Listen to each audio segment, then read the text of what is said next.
Olá, terceira série do ensino médio. Terceira série, hein? Terceirão, alô terceirão, sou o professor Rosângelo Assis, de Filosofia, e estamos aqui para mais uma aula em casa, não é isso? Dessa vez, na disciplina de Filosofia, essa disciplina que nos convida a pensar sobre o pensar. E vocês que estão terminando o terceiro ano, têm que estar cada vez mais preparados para fazer a diferença dentro dessa sociedade. E nada melhor do que a filosofia para isso, é ou não é verdade? Vamos ver qual é o nosso tema da aula de hoje, então? Nós vamos estudar na aula 96 de filosofia, nós vamos estudar o pensamento moderno. Pensamento moderno é um tema muito bacana, é um tema gostoso e é um tema muito importante para quem vai prestar vestibular. Quem está se preparando aí para o Enem, né, para o PSC, porque é um tema que nos convida, né, a entender melhor um pouco das transformações que estão acontecendo dentro dessa sociedade que vai acabar chegando nos dias de hoje também, nessa sociedade contemporânea que nós estamos vivendo. Perfeito, então? Então vamos entender um pouquinho dessa filosofia moderna. Vamos lá, esse pensamento moderno. É interessante nós percebermos o seguinte: a história da filosofia, ela não é só um relato histórico, perfeito? O que é a história da filosofia? São transformações que foram acontecendo ao longo da história no pensamento humano ocidental. Eu costumo dizer que a história da filosofia e a história da humanidade, elas estão entrelaçadas, porque uma foi puxando a outra. Portanto, o modo pelo qual essa forma de pensar influenciou a realidade é o que nós chamamos de pensamento moderno. Tá claro isso daí? É bom entender um pouco esse primeiro momento, porque ele traz um apanhado histórico dessa nossa história, dessa nossa realidade. Vamos botar um mapa aí na tela para vocês, e esse mapa ele vai explicar um pouquinho isso que eu acabei de falar aqui na introdução. Estão vendo aí, olha só, filosofia moderna. O que é a filosofia moderna? É toda a filosofia desenvolvida na chamada Era Moderna, entre o século XV e o século XIX, tá certo? Então, durante todo esse período aí, nós tivemos aquilo que nós chamamos de Era Moderna, filosofia moderna, perfeito? É válido lembrar, olha só, vocês estão percebendo nesse mapa aqui, bem interessante, essa parte rosa que está aqui, toda rosa aqui, é aquilo que nós chamamos da filosofia antiga. Vocês estudaram lá na primeira série do ensino médio, Sócrates, Platão, Aristóteles, né? Tales de Mileto, pai da filosofia, tudo isso daí. Depois, essa filosofia aqui, ela buscava muito mais entender de onde nós viemos e quem somos nós. Ok. Durante um período muito grande da nossa história, nós passamos por um chamado de filosofia cristã. Por quê? Aqui a Igreja Católica se tornou forte, né? E a Igreja Católica acabou impondo uma maneira de pensar a sociedade, que ficou conhecida como filosofia cristã. Tem nomes importantes aqui: Agostinho de Hipona, Anselmo, Tomás de Aquino, grandes nomes aí dessa filosofia. Lá por volta do século XIV, depois de Cristo, começa a surgir um novo pensamento, uma nova ideia, que nós vamos chamar de filosofia moderna, com grandes pensadores como Kant, Descartes e Hegel, perfeito? E esses camaradazinhos vão dar a base para aquilo que é a nossa filosofia hoje. O que é a nossa filosofia hoje? É a filosofia contemporânea, tá? Até os nossos dias atuais. E nomes interessantíssimos aqui também, tá bom? Como Sartre, Wittgenstein, Nietzsche, né? Toda essa galerinha aí que nos faz pensar, toda essa galerinha aí que deixa a gente meio maluco nesse pensamento aí. Conseguiram ver? Olha só como é legal, né? E o que vocês percebem aí, nesse mapa todo que nós vimos aí? Vocês perceberam que a história da filosofia e a história da humanidade estavam ali, juntas, atreladas, né? Uma ajudando a outra a acontecer. Mudou um pouco o pensamento, mudou também um pouco a questão política, social, econômica, religiosa de toda uma época. Isso é bom, é muito importante e é bom a gente ter muito claro isso aí. Essa visão, ela é fantástica, tá? Se você tem essa visão, você entende toda a história da humanidade, toda a história da filosofia, fica muito mais fácil de entender e de acompanhar. Perfeito, terceirão? Vamos agora, então, entender um pouco o contexto histórico dessa mudança que vai surgir aí, tá? Surge uma nova maneira de pensar e de ver o mundo.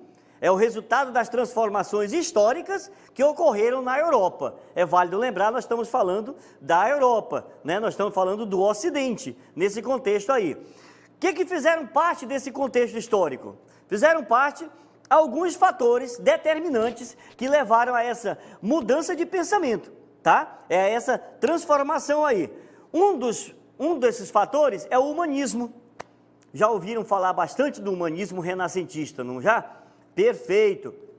Professores de história já devem ter falado bastante para vocês sobre isso daí, tá? O humanismo renascentista do século XV. O que foi esse humanismo renascentista do século XV? Um movimento cultural que rompeu com a forte influência da igreja e do pensamento religioso da Idade Média. Vocês estão vendo essa imagem aí? Essa imagem foi a criação de Adão, né?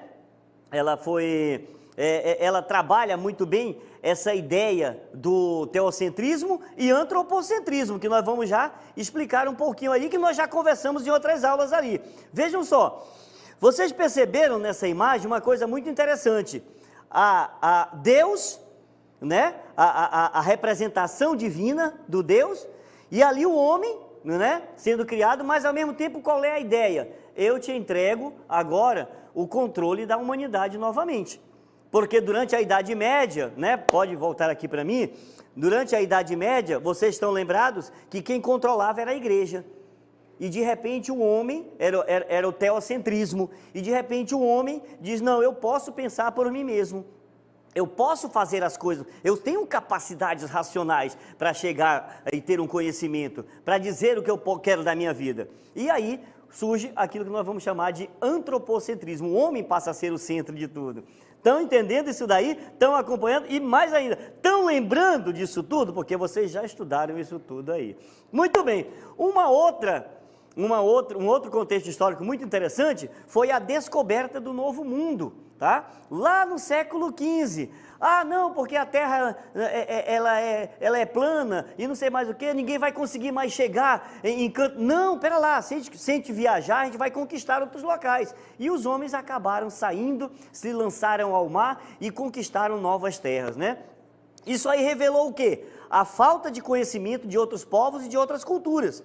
E, ao mesmo tempo, motivou, né, novas visões de mundo e também de sociedade ali pela Europa. Perfeito? É muito importante esse momento aí na história da humanidade, esse momento de se lançar ao mar, de se jogar ao mar e de buscar novas terras, novas conquistas. Muito parecido com aquele momento lá do processo de transição da mitologia para a filosofia, que vocês estudaram também lá na primeira série. Vocês estão sabendo de tudo isso daí que eu sei. Outro contexto histórico muito importante nesse momento aí, dentro dessa descoberta do Novo Mundo, foi o seguinte: a ciência antiga perde a sua autoridade. A ciência antiga passa a ser questionada, pois nada explica, né? Pois nada explica sobre a nova realidade e as suas narrativas. O que vai acontecer aí? Eu não aceito mais essas interpretações do divino. O divino decide, o divino é que age, o divino. Então, não, eu vou começar a buscar, através dessa nova ciência, maneiras de entender o que acontece. E isso vai ser fundamental para esse novo pensamento aí. Outro momento importante, outro contexto histórico importantíssimo e fundamental para esse processo de transição. Qual foi? A Reforma Protestante. Exatamente, a Reforma Protestante do século XVI foi muito importante. Por quê? A Reforma Protestante, ela valorizou a ideia de que o indivíduo é capaz de encontrar a sua própria verdade religiosa. Isso foi muito importante. Por que foi importante, professor? Ora, porque houve, por exemplo, a tradução da Bíblia. Se antes só quem lia a Bíblia eram os padres, eram os representantes da igreja, agora a Bíblia passou a ser entendida por pessoas comuns, como eu, como você, como tantos outros aí, né? Nós começamos a entender melhor, por quê? Porque ela foi traduzida ela foi traduzida. Então essa reforma protestante fez com que a Igreja Católica se mexesse e tentasse reconstruir todo o seu pensamento. Esse foi fundamental. Outro detalhe importante foi a Revolução Científica do século XVII. Olha, nós começamos lá no século XIV, nós já estamos no XVII. Olha os tempos, como vão acontecendo as coisas aí, né?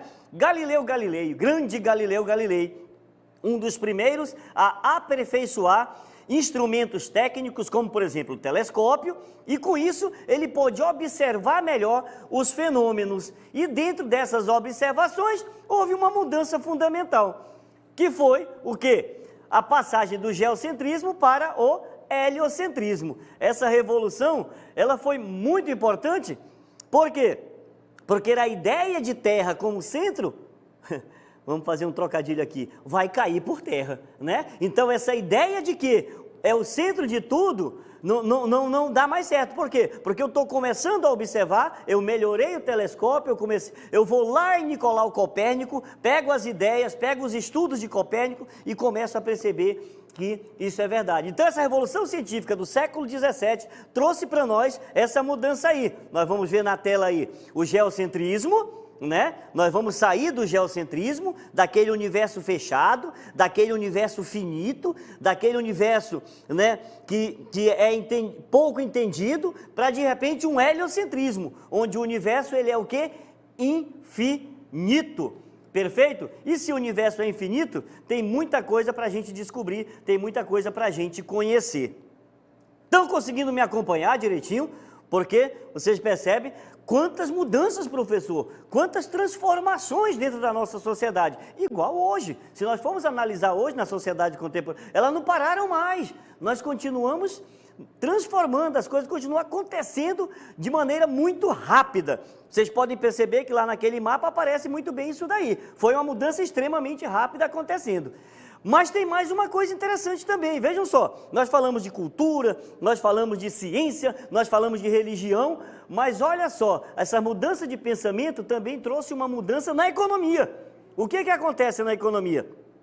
Há um desenvolvimento do mercantilismo e uma ruptura com aquela economia feudal. Olha só, mexeu na economia também, aquele estágio de transição do modo de produção feudal, passa agora para o modo de produção capitalista. Então a sociedade sai de um feudalismo, né, onde a terra era o bem maior, vamos dizer assim, a produção da terra, né, o trabalho na terra, e passa para um modo de produção mais comercial, perfeito? Mas o comércio, né? As navegações vão ajudar muito a isso também. Vão surgir os burgueses na época, né? E tem todo um contexto urbano que vai surgir aí, então, nesse processo também. Mexe também, vocês vão perceber isso daí. O que acontece, então, dentro do contexto urbano? Grandes núcleos urbanos vão surgir e a invenção da imprensa. Olha só que legal. Quando eu falo de contexto urbano, de núcleos urbanos, eu falo o quê? Do surgimento de grandes centros urbanos que leva a novos valores dentro da sociedade. Então, alguns valores vão cair por terra e novos valores vão surgindo dentro dessa sociedade aí. Perfeito? E, aliado a isso, a imprensa. Por que a imprensa foi tão importante, gente? Porque ela permitiu que as ideias passassem a ser publicadas e difundidas com uma rapidez muito maior. Olha só, quanta coisa, quanta loucura acontecendo dentro desse processo todo, quantas mudanças acontecendo de maneira muito rápida, e muita gente às vezes não estava preparada para isso, não pensa que foi fácil toda essa mudança acontecer, porque, por exemplo, a Igreja Católica tentou frear o máximo que ela pôde para que essas mudanças não acontecessem, embora já se saiba que muitas vezes ela já sabia que as coisas iriam acontecer, né? Mas se eu puder frear, se eu puder atrasar o máximo que eu puder, eu vou tentar. Então, mas as mudanças acontecendo e a imprensa foi fundamental. Aquilo que hoje nós não conseguimos viver, né, sem um meio de comunicação, vocês imaginem naquele tempo o surgimento da imprensa. Tudo vai aparecer de uma maneira mais rápida. As ideias vão circular de maneira mais rápida e não vai ser mais possível controlá-las. Não é mais possível controlá-las. E essa mudança acaba transformando toda a sociedade de então. Perfeito? Entenderam? Acompanharam? Vamos então fazer o seguinte, vamos ver se vocês entenderam mesmo? Vamos para a nossa dinâmica local interativa?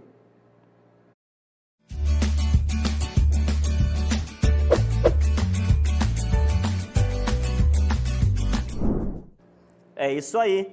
Então, olha só, nós temos umas perguntinhas aí, são 2 questões, tá bom? Vocês vão ler, responder e daqui a pouco a gente volta para ver o que vocês responderam aí, tá bom? Até mais!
Muito bem, estamos de volta aqui para responder a nossa DLI, Dinâmica Local Interativa.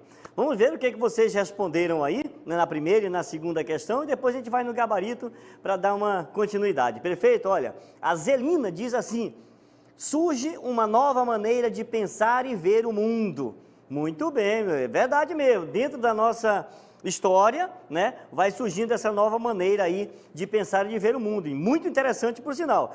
A Marlene responde para nós, ou seja, um pensamento voltado para o homem e não para um Deus. Perfeito, né? Dentro da questão 1, nós vamos respondendo assim também.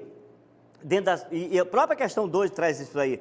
O Guilherme fala para nós, seja religioso ou científico, né? Acho que a ideia de trazer uma reflexão tanto religiosa como científica. É importante porque a ideia de Deus não vai morrer aí não. Deus vai continuar sendo extremamente importante, tá? Só que a gente vai começar a perceber e a entender que nós podemos também ser gerentes da nossa própria história, perfeito? O Murilo diz para nós, as pessoas começam a pensar e expandir um pensamento moderno. É isso mesmo, Murilo. Dentro desse pensamento, dessa ideia aí, um pensamento moderno vai surgindo aí para nós, tá? Que vai culminar mais tarde no pensamento que nós chamamos de pensamento contemporâneo. Vamos então buscar essas respostas aí? Vamos para o gabarito dessas questões? A questão número 1, ela dizia o seguinte, fazia a seguinte pergunta, né?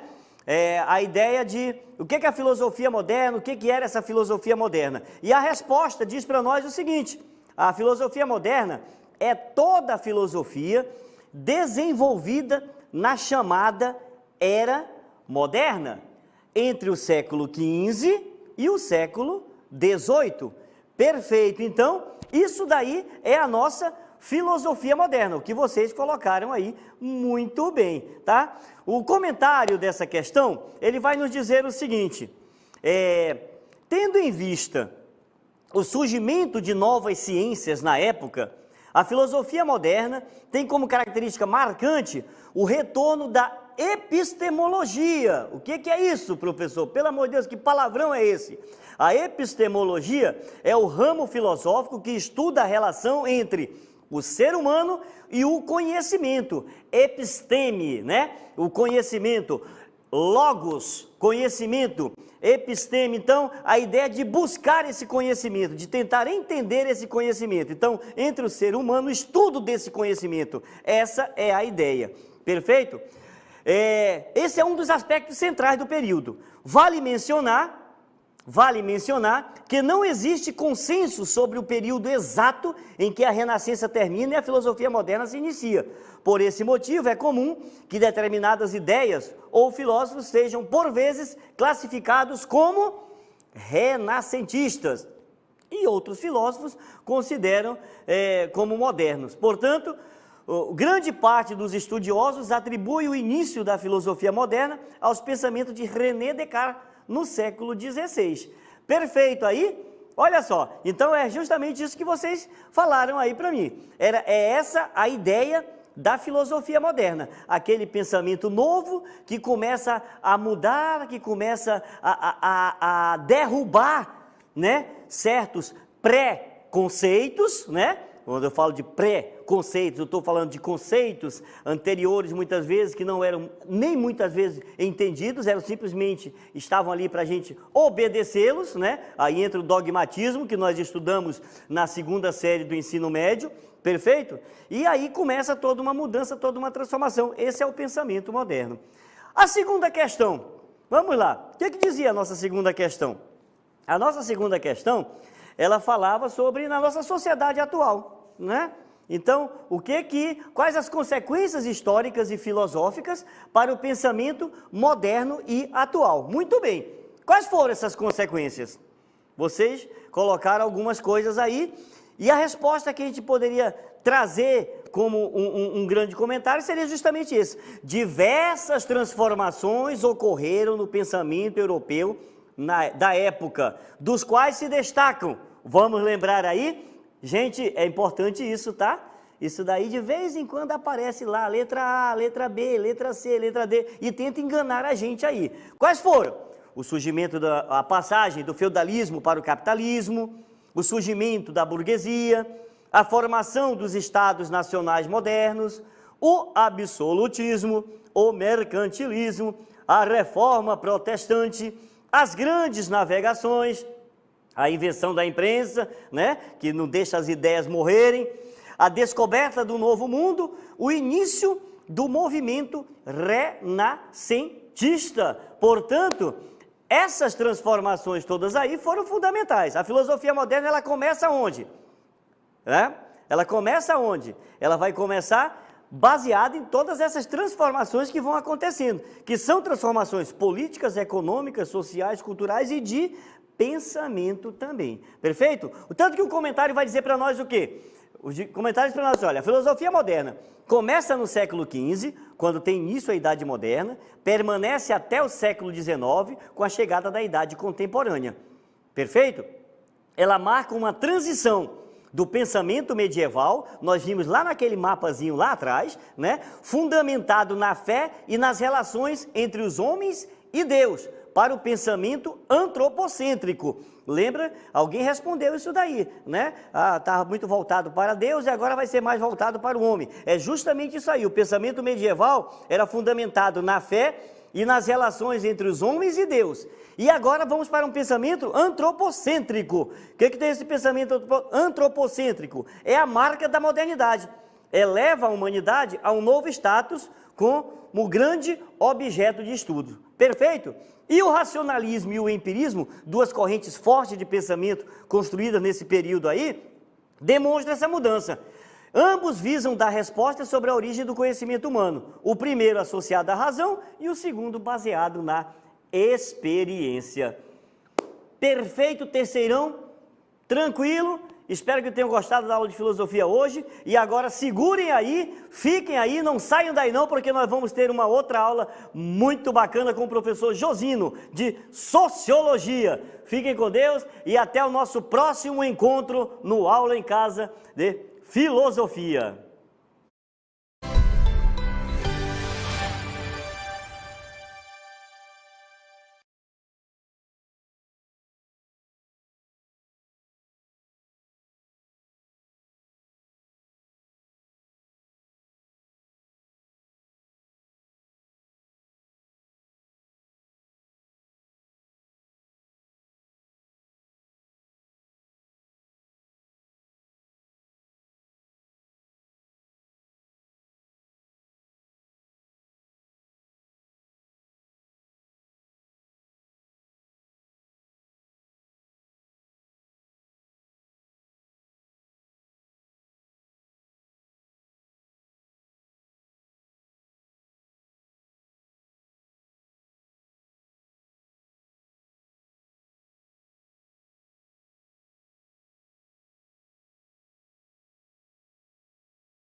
Olá, turma do terceiro ano do ensino médio, terceira série do ensino médio. Nós vamos trabalhar com Sociologia. Eu sou o professor Josino Malagueta e nós vamos então discutir um pouco, conversar, refletir aqui sobre um tema importante, que é um tema atualíssimo, que é a questão do meio ambiente. A nossa aula de Sociologia é o ambiente, uma questão global. Vamos então ver lá? Muito bem. O ambiente como questão global, a gente vai trabalhar essa questão. Será que realmente o ambiente é uma questão global? Diz respeito a todos? Diz respeito a só uma parte da sociedade? Como é que é? Certo? Então vejam, as aceleradas mudanças provocadas pelo ser humano no meio em que vive têm relação com o processo de dissociação simbólica entre o ser humano e a natureza. Então o que nós podemos dizer disso aí? Que houve uma cisão, houve uma separação, houve um corte nesse relacionamento ser humano e natureza. De repente, o ser humano achou que a natureza estava aí só a serviço dele e que ele podia usar infinitamente esses recursos. Mas não é bem assim, não é isso? Então vejam, a questão ambiental, desde a última década do século XX, tem se mostrado uma questão global. Então, é uma questão que não diz respeito só a um pequeno grupo, só a uma pequena comunidade, né? Além de mobilizar, então ela mobiliza, né, todo um grupo de pessoas, todo um conjunto, né, da sociedade. Vejam lá, sociedade civil, organizada, né, os meios de comunicação, assim como os governos de todas as regiões do globo terrestre. Agora mesmo, ultimamente, teve a reunião do G20, né, dos 20 países mais ricos do mundo, para discutir essa questão, né, do meio ambiente, essa questão das queimadas, essa questão do desmatamento, a questão do aquecimento global. Então vejam, essa questão ela é uma questão que se tornou global, né? Então aquilo que se faz na Amazônia tem influência em todo o mundo. Aquilo que se faz lá no Alasca também tem influência aqui no Amazonas, aqui no Brasil. Então vejam, é uma questão global, então não dá para você discutir essa questão ambiental apenas localizado, não é isso? Então a produção, como é que isso se deu, essa questão toda? Porque a produção e o consumo, né, o consumo em massa, tem degradado o habitat.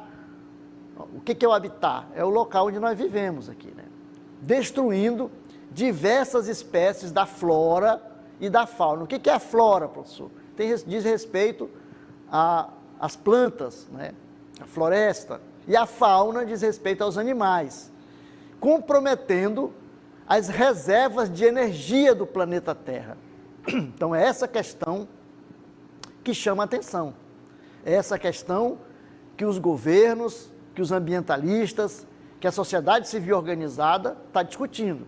É preciso que nós paremos, né, e vejamos, a gente quer que os nossos recursos da natureza, eles sirvam só para nós, ou eles sirvam também para aqueles que virão depois de nós, para os nossos filhos, para os nossos netos, né? Então, é preciso a gente refletir. Então, vejam lá, o que aconteceu? Os seres humanos sempre tiveram risco. Então, essa questão ambiental é uma questão de risco. Então, os seres humanos sempre tiveram essa questão do risco.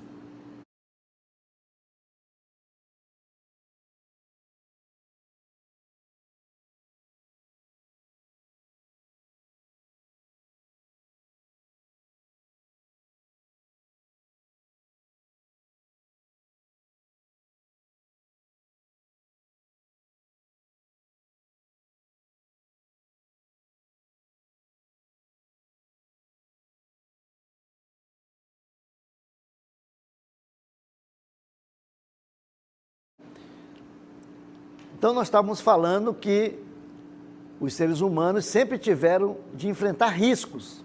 A grande maioria deles, desses riscos, eram de ordem natural, como as secas, os terremotos, os raios, as tempestades, os vulcões, enchentes e etc. Porém, na atualidade, com aquela questão do ritmo do consumo que nós vimos, né, o que aconteceu? Existe risco de outras ordens, ou de outra ordem, né? Riscos que são produzidos por nós, não é isso? Então, esses riscos hoje, eles são produzidos por nós, né? Devido a quê? Devido ao desenvolvimento de técnicas e tecnologias, né, que a gente foi inventando. E essas tecnologias, por exemplo, como questão de radiação, a bomba atômica, e isso foi, então, trazendo novos riscos, a questão do veneno, né? Nós hoje consumimos, dizem aí os especialistas, que a gente consome veneno. Na nossa mesa lá, que quando a gente vai almoçar, nós estamos comendo, além de alimentos, nós estamos comendo também venenos, né? Então, são riscos que a gente corre, né? Então, essa é uma questão que a gente precisa refletir. Então, essa relação homem-natureza, ela está sempre em conflito, não é isso? Porque nós achamos que nós temos que usar a natureza de forma indiscriminada. Então, uma grande ameaça contra a vida humana no planeta Terra resulta da maneira como nós empreendemos as nossas técnicas, o nosso desenvolvimento econômico, o nosso desenvolvimento social, né? O desenvolvimento político, desenvolvimento cultural e o modo como nos organizamos para garantir a nossa sobrevivência. Essas questões, elas hoje se tornaram um risco para a humanidade, né? Por quê? Porque essa maneira de organizar trouxe questões sérias, como, por exemplo, o aquecimento global, como, por exemplo, chuvas demasiadas em lugares, secas em outros, né? Que além de já haver esses riscos naturais, hoje nós temos esses riscos naturais, eles se tornaram mais intensos a partir da nossa relação, a partir do nosso empenho, da nossa maneira de se relacionar com a natureza, certo? Então, quais são as consequências que essa relação, como nós temos com a natureza, como uma relação de senhorio, né? De que nós somos senhor da natureza, que a natureza está a nosso serviço, que nós estamos fora da natureza, que nós não somos parte dela, ela está aí a nosso serviço. O que isso trouxe para nós de consequência, né? Então, numa frequência e velocidade nunca vistas, espécies da flora, da fauna foram extintas ou postas em risco, reserva de recursos minerais começaram a se esgotar e o solo e o subsolo foram degradados, né? Isso aí é uma realidade, vocês vivem isso, nós vivemos isso. Por isso, alguns estudiosos, alguns teóricos, alguns sociólogos, né, refletem essa questão.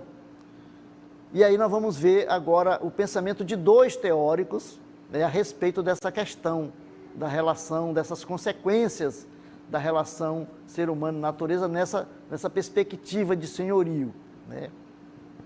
E aí nós trouxemos aí dois teóricos, Antônio Giddens e Boaventura de Souza. Em suas reflexões sobre o contexto atual, os sociólogos Antônio Giddens e Boaventura de Souza Santos mostram que as promessas de emancipação social por meio do progresso anunciadas pela modernidade não se concretizaram, né? O desenvolvimento industrial vai trazer, vai acabar com a fome, nós vamos então viver bem, porque nós vamos aumentar a questão da saúde. O que nós estamos vendo agora? Estamos vivendo uma pandemia, né? Uma pandemia que os cientistas dizem que não é a última, porque a maneira que nós nos relacionamos com a natureza, a maneira como nós estamos tratando a natureza, nós vamos ter esse tipo de eventos aí, né, de doenças com mais frequência. Por isso a importância da preservação da natureza, não é isso? Então vejam lá, então é importante a gente refletir isso. Então os sociólogos vão refletindo, né, sobre essa questão e dizem o seguinte: ao contrário daquilo que dizia a modernidade, do paraíso que a modernidade dizia dar para nós, né, não foi isso que nós vimos. Então, ao contrário disso, o processo libertador das limitações humanas e sociais, a modernização acelera, né, acelerada, ela trouxe perigos cada vez mais reais de catástrofes ecológicas, guerras nucleares, falta de água e de outros riscos à vida e doenças desconhecidas até então, como é o caso do que nós estamos vivendo hoje aí do coronavírus, né? Então vejam como é importante a gente refletir essa questão. Então, o que eles dizem então, os cientistas? Eles dizem o seguinte: houve uma cisão, houve uma separação, o homem se separou da natureza, o ser humano se distanciou da natureza, né? Então, o que isso trouxe? Então, o custo a pagar pela cisão, pelo corte entre seres humanos e natureza é a ameaça à existência da vida humana no planeta, e nós estamos vendo isso agora, né? Estamos vivendo isso agora.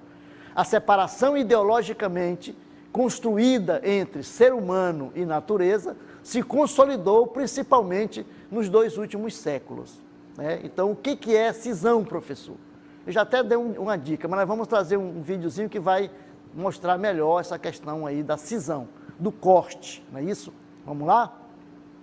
Então, cisão significa, né, a cisão de uma sociedade é a operação pela qual a sociedade transfere todo ou somente uma parcela do seu patrimônio para uma ou mais sociedades, constituídas para esse fim ou já existentes. A sociedade cindida pode extinguir-se se houver versão de todo o seu patrimônio, não é isso? Então vejam lá, a cisão é esse corte, essa separação, nós nos separamos, né? E aí trouxe esses problemas todos. Então, vivemos numa sociedade de risco, diz os cientistas. Que riscos são esses? Os riscos atuais do ambiente resultam da forma como tem acontecido a intervenção humana na natureza. O sociólogo alemão Ulrich Beck interpretou que as mudanças nas últimas décadas do século XX estão nos levando a uma sociedade de risco, na qual os bens coletivos não estão mais garantidos. Vamos ver então o que é essa sociedade de risco, né? Vamos lá. Então, vivemos em constante risco.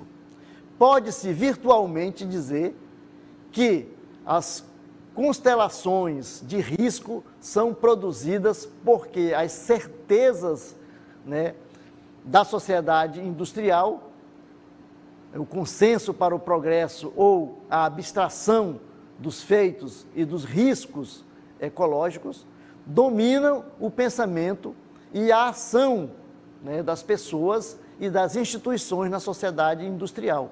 A sociedade de risco surge na continuidade, né, do processo de modernização autônoma que são cegos e surdos aos efeitos e ameaças, de maneira cumulativa e levam, né, e latente, isto é, que vão atingir as pessoas e ameaçam toda a sociedade, todas as bases da sociedade industrial, certo? Muito bem. Pode-se virtualmente dizer que as constelações de risco são produzidas, né, por essas questões todas que nós vimos aí. Então, é importante a gente refletir sobre essa sociedade que nós vivemos, tá certo? Muito bem. Vamos lá, então, continuar a nossa reflexão?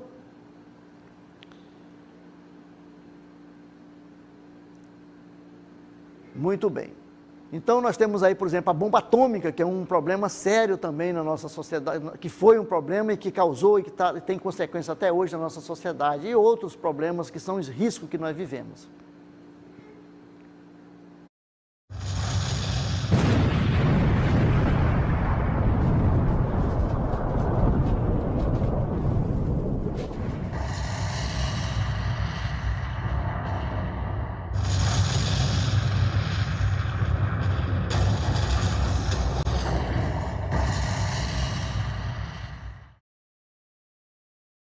Muito bem, então fechou aí, né, com essa bomba atômica, para a gente perceber como que nós estamos criando uma sociedade que vai de encontro com a nossa vida. Queremos isso?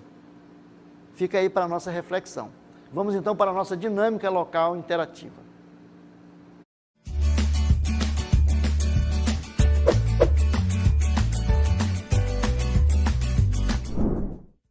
Muito bem, nós temos então aí 2 questões que vocês vão ler com atenção, vão refletir e vão responder. E depois a gente vai conversar sobre a resposta que vocês deram, tá bom? Bom trabalho e até daqui a pouco.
Muito bem, pessoal do terceiro ano, terceirão, né? O pessoal que está se preparando aí para o vestibular, para o Enem. Vamos então ver como é que vocês responderam aí essa primeira questão. E os nossos alunos lá, Laura, né, da Escola Estadual Luiz Gonzaga, lá de Codajás, parabéns, Codajás, pela participação, diz que a letra correta é a letra C. Não é isso, Laura? Parabéns. Vamos para mais outro. O João Vitor diz que a questão 1 também é a letra C. Ele é lá do 7, Tarsila Prado, lá de Humaitá. Parabéns, Humaitá, pela participação. A Ludmila disse que é a letra C também. Vamos ver então aí como é que fica essa situação. Aí já respondeu a questão 2, a Jéssica disse que a questão, por exemplo, do falta de infraestrutura nas cidades é uma questão de risco, né? As pessoas que moram, por exemplo, aí em costa de igarapés, etc. Né? Questão 2 também, o Alexandre disse que desmatamento ilegal e queimadas desordenadas. Né? Muito bem. Vamos para mais uma. Questão 2 é ocorrência de lixões, poluição dos rios e queimadas. Né? Ela é lá do 7 de Humaitá. Parabéns de novo aí, Humaitá, pela participação. Vejam lá, gente.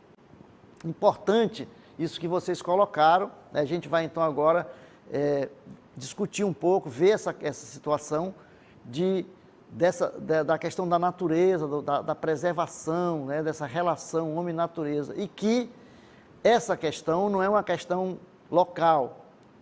A questão que nós fazemos aqui com o meio ambiente, ela vai atingir toda a humanidade, todo o globo, né? todo o planeta.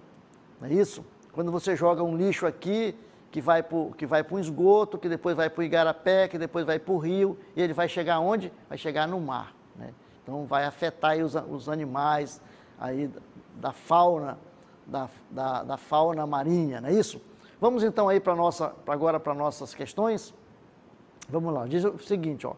A produção industrial iniciada no século XIX até os dias atuais promoveu mudanças benéficas maléficas e benéficas nas sociedades humanas e na natureza. Dentre as mudanças maléficas, é correto afirmar. Então, maléfico é aquilo que é ruim, né? Vamos lá, então? O que nós podemos afirmar? Letra A. Desenvolvimento da agricultura. Isso aí é benéfico, não é isso? Desenvolvimento da agricultura. B. Invenção da realidade virtual, que nós estamos vendo aí a internet, etc. Coisa boa também. Ameaça a fauna e a flora. Epa, parece que isso aqui não é bom não, né? D. Criação dos computadores. Também é benéfico. Nós estamos hoje aqui dando aula para vocês remotamente, porque nós temos aí os computadores. E vacinas antivirais, que nós estamos aí agora, em plena pandemia, tomando a vacina contra o coronavírus. Coisa boa também, né? Então, qual é a letra que deveria ser marcada? A letra C. Ameaças à fauna e à flora, isto é, à floresta, né? E também aos animais. Fauna, os animais, e flora, a vegetação. Muito bem. E a questão 2? Questão 2, o que diz? Questão 2 diz o seguinte, ó. Os riscos naturais e os riscos provocados pelo homem são iminentes em todas as sociedades. Isto é, iminente significa, estão aí próximo, né? Cite e comente um problema ambiental ocorrido no seu município ou qualquer outro que você tenha conhecimento. E aí vocês trouxeram vários, não é isso? Vocês trouxeram a questão dos lixões, vocês trouxeram a questão do desmatamento, vocês trouxeram a questão das queimadas, né? E muitos outros. Vocês que responderam, claro, que não deu para a gente ler a resposta de todos, a gente sabe disso. Tem muitos alunos participando, a participação de vocês é muito boa, a gente agradece a participação de vocês. Infelizmente, a gente não consegue ler, né, todas as respostas que vocês colocam aí, mas a gente agradece. Então, vejam lá, é exatamente isso, né? Vocês lá no município de vocês têm queimada. tem problema de lixão, que é um problema sério no Brasil todo, a questão do lixão, né? E que esses lixões, além de afetar, trazer doenças para as pessoas, afeta também o lençol freático, a questão das águas subterrâneas, não é isso? A questão do veneno, muitos municípios aí que tem agricultura e que as pessoas utilizam veneno para matar os insetos, herbicidas para matar, né, o capim. Então, tudo isso são riscos que nós corremos, né? Então, a sociedade, por isso, nós trouxemos aí, os teóricos trazem a questão da sociedade de risco. A sociedade, a natureza como uma sociedade de risco. O mundo vive hoje num risco eminente, né? Tanto por questões da natureza, que cada vez, e exatamente por consequência, né, da nossa ação, nós estamos tendo aí aquecimento global. O aquecimento global faz com que tenha problema do derretimento das calotas polares, não é isso? Nós estamos tendo muito lixões também aí, que os mares estão contaminados de lixo, provavelmente do plástico, que isso, muitos animais comem, né, o plástico achando que é comida e eles morrem, por isso então ficam enlinhados em rede de pesca. Então vejam, todas essas questões que a gente vive na sociedade. Então é preciso que a gente reflita sobre a questão de como nós devemos relacionar com o meio ambiente. Nós devemos continuar dessa mesma forma ou nós devemos mudar a nossa postura? Muito bem, até uma próxima aula.